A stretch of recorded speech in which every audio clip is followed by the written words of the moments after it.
یہ نڑ سر کی محفل ہے۔ بلوچستان میں کوہ سلیمان کے پہاڑی سلسلے کے گرد رہنے والے قبیلے اس فن کے ذریعے اپنی تاریخ و ثقافت کو بیان کرتے ہیں۔ حلق سے گانے کی وجہ سے بھی یہ ایک منفرد انداز گلوکاری ہے۔ یہ مری قبیلے کی ثقافت ہے۔ یہ فن کوئی 8 سال میں تو کوئی 10 سال میں سیکھتا ہے۔ اس کا تعلق ذہن سے ہے۔ اور دوسرے نمبر پر گلا، کسی کا گلا اچھا ہوتا ہے تو گائیکی صاف ہوتی ہے۔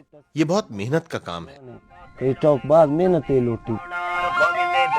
ناڑی یعنی موسیقار اور 2 نالی والی بانسری ہے نڑ۔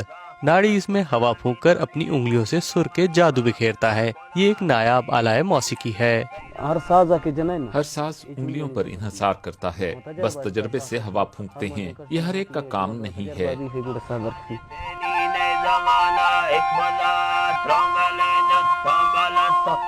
ناڑی اور سری دونوں مل کر اپنی موسیقی کے ذریعے شاعر کی شاعری کو پیش کرتے ہیں، جو کہ ایک طرح کی داستان گوئی ہے۔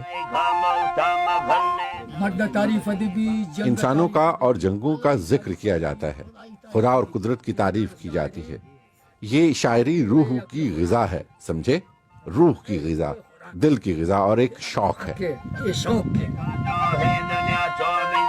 نڑ سر کا یہ روایتی فن بظاہر تو قابل ستائش ہے، لیکن اس کے تخلیق کار اپنی روزی روٹی کمانے کے لیے مختلف کام کرتے ہیں۔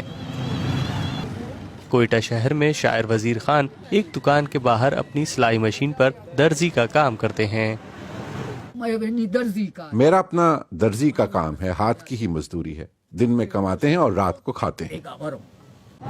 وزیر خان کے بقول روایتی طور پر علاقے کی سالانہ فصل پر شاعروں کو 16 کلو گندم معاوضے کے طور پر دی جاتی ہے، لیکن یہ ناکافی ہے۔ شاعر کے لیے تنگ دستی ہی ایک مسئلہ نہیں، بلکہ نڑ سر کے لیے ناڑی اور سری کو تلاش کرنا بھی ایک بڑی مشقت کا کام ہے۔ وہ سبزی منڈی میں اس روایتی موسیقی کے فنکاروں کو تلاش کرنے پہنچے ہیں۔ یار یہ سری سلے کہاں ہے؟ یہ ناڑی کہاں ہے؟ ناڑی دوسری منڈی میں ہے۔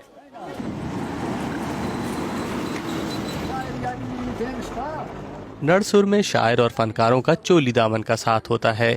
جتنی عمدہ شاعری ہوگی اتنی ہی عمدہ دھن تیار کی جائے گی، اس لیے شاعر کے لیے ناڑی اور سری کے ساتھ مل کر کام کرنا اشد ضروری ہوتا ہے۔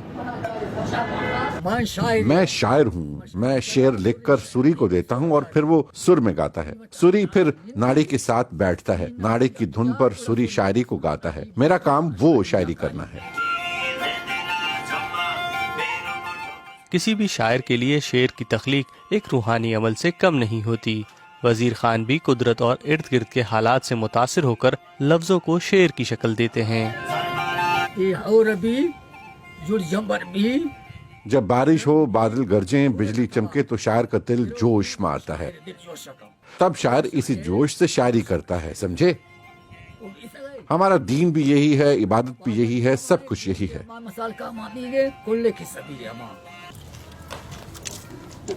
شاعر وزیر خان کے لیے نڑ سر کی شاعری ایک خاندانی پیشہ ہے۔